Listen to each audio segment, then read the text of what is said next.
بسم اللہ الرحمن الرحیم۔ السلام علیکم۔ آنے والے تمام موضوع ویورز کا میرے چینل پہ ویلکم ہے۔ Please like and subscribe. ایک دن ایک پروفیسر صاحب کے پاس بیٹھنے کا دل کیا اور ان سے بات چیت ہوتی رہتی تھی۔ بات چیت کے دوران وہ مجھ سے مخاطب ہوئے کہ ایک بات تو بتائیں۔ میں نے کہا جی سر۔ وہ کہنے لگے کہ قرآن مجید کو کتنا سمجھتے ہیں آپ؟ میں ہنس پڑا اور کہنے لگا کہ سر الحمدللہ میں تو پورا ہی سمجھتا ہوں قرآن مجید کو۔ وہ بھی خوش ہوئے اور پھر ایک آیت کے بارے میں پوچھنے لگے کہ اس کا کیا مطلب ہے اور اس کا ترجمہ کریں تاکہ میں بھی کچھ سیکھ سکوں۔ میں حیران ہوا کہ اب اس کو کیا جواب دوں، میں تو صرف قرآن مجید کو پڑھتا ہی ہوں۔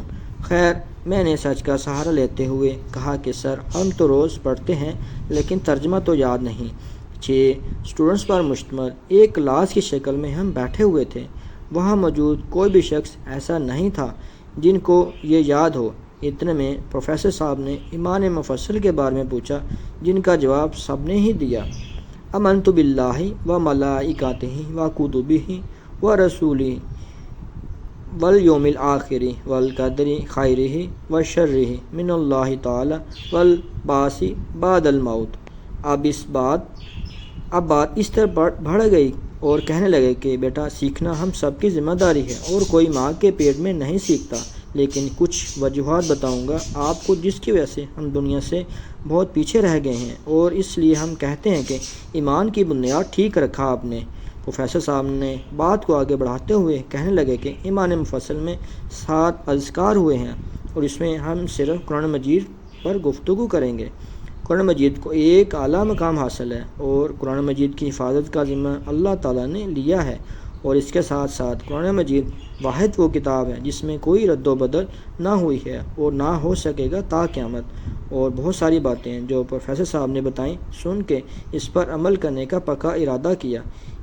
وہ اس بات پر آ گئے کہ دیکھو بچوں، ہمارا ایمان کمزور نہیں لیکن عقیدے کمزور ہیں، کیونکہ ہم نے ایمان مفصل میں جن چیزوں کا ذکر ہے اس میں کچھ باتیں ایسی ہیں ہم اس پر پورا نہیں اترتے، اور وہی باتیں ہماری بربادیوں کا سبب بنی ہوئی ہیں۔ جیسے کہ قرآن مجید پر یا تمام آسمانی کتابوں پر ایمان تو لا چکے ہیں لیکن حقیقت میں اس سے نہیں واقف کہ قرآن مجید میں ہے کیا چیز۔ ترجمے کا علم نہ رکوات اور نہ ہی کسی آیت کا علم، بس صرف پڑھتے ہیں لیکن پڑھنے سے کچھ نہیں ہوگا۔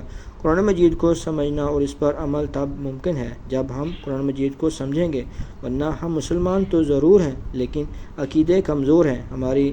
جب تک ہم قرآن مجید کو سمجھیں گے نہیں تب تک اس پر عمل کرنا ناممکن ہے، اور ہم جب قرآن مجید کو سمجھیں گے تب عمل بھی ممکن ہو سکے گا اور پھر عقیدے بھی مضبوط ہوں گے۔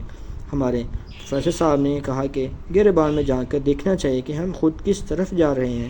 ہمیں یہودیوں سے نہیں بلکہ اپنے آپ سے ڈرنا چاہیے کہ ہم نہ صرف خود کو بلکہ عالم اسلام کو نقصان پہنچا رہے ہیں، اور مسلمان کے لیے ضروری ہے کہ ہم ان سب چیزوں کو جڑ سے سمجھنے کی کوشش کریں اور ان پر عمل کریں۔ دنیا میں کوئی ایسی قوت نہیں رہے گی جو مسلمان کو گمراہ یا شکست دے سکے۔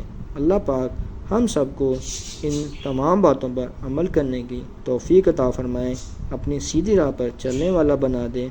السلام علیکم، جزاک اللہ خیر۔